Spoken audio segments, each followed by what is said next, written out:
Welcome to my channel.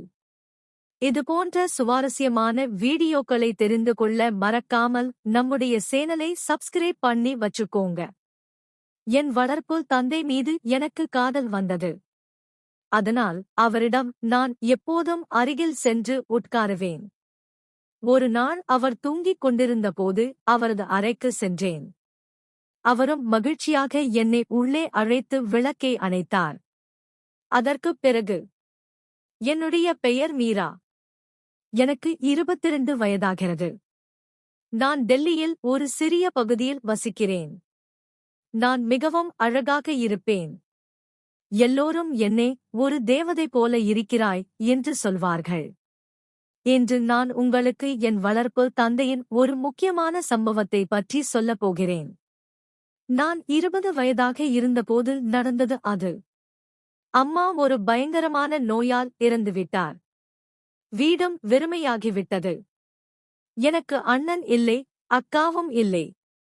மேலும் எனக்கு எந்த மாமாவோ அல்லது சித்தப்பாவோ இல்லை. அப்பா, அதாவது என் உண்மையான அப்பா, நான் சிறியவளாக இருந்தபோதே அம்மாவை விட்டு சென்றுவிட்டார். அம்மா 2வது திருமணம் செய்து கொண்டார்.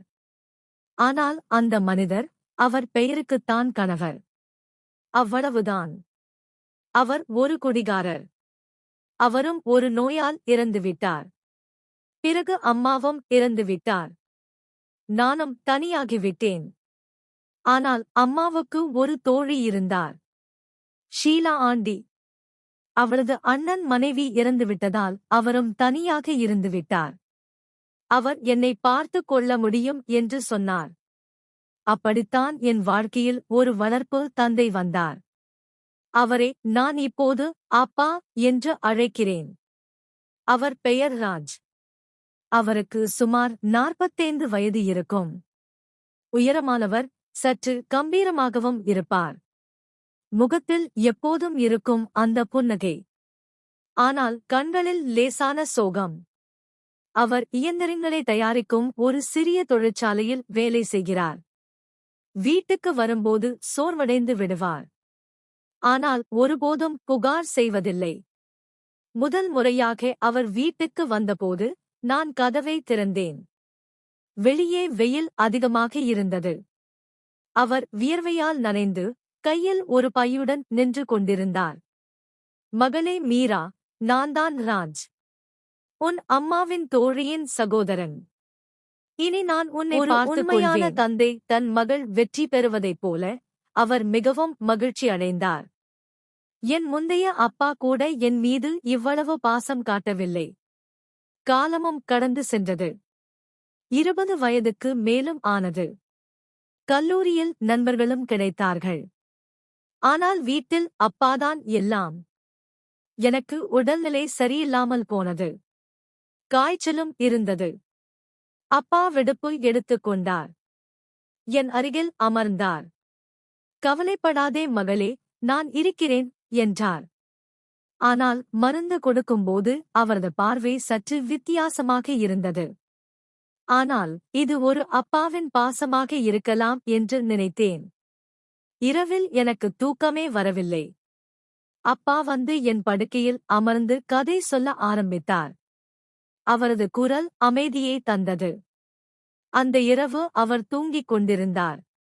நான் அவரது கையை பிடித்து அமர்ந்திருந்தேன். என் இதயமும் துடித்தது. இது என்ன என்று யோசித்தேன். ஆனால் காலையில் எல்லாம் சாதாரணமாக இருந்தது. அடுத்த நாள் அப்பாவும் குணமடைந்தார். மேலும் அப்பா, மீரா, நான் உன்னிடம் சில விஷயங்களை சொல்ல வேண்டும் என்றார். அவரது குரலில் ஒரு விசித்திரமான நடுக்கம் இருந்தது. நான் அவரது முகத்தை பார்த்தேன். அவர் சோகமாக தெரிந்தார். ஏதோ ஒரு பழைய ரகசியம் இப்போது வெளிவரத் தொடங்கியது போல இருந்தது. நான் என் கையை அவரது கையில் வைத்து, சொல்லுங்கள் அப்பா, என்ன விஷயம்? நீங்கள் ஏன் இவ்வளவு கவலையாக இருக்கிறீர்கள் என்று கேட்டேன். அப்பா ஒரு ஆழ்ந்த மூச்சை விட்டார். அவரது கண்கள் கலங்கின.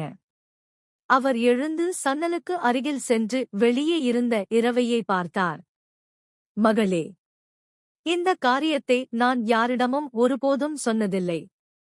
ஆனால் இப்போது உண்மை உனக்கு தெரிய வேண்டிய நேரம் வந்துவிட்டது.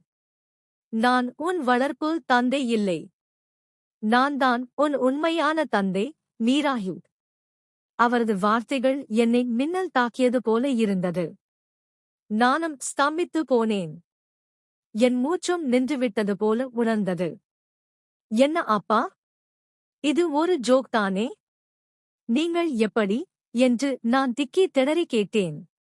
என் இதயம் வேகமாக துடித்தது. என் உலகம் தலைகீழாக மாறியது. நான் யாரை வளர்ப்பு தந்தை என்று நினைத்தேனோ, யார் என்னை பார்த்துக் கொண்டாரோ, அவர் என் இரத்த உறவு தந்தையா? பல வருடங்களுக்கு முன்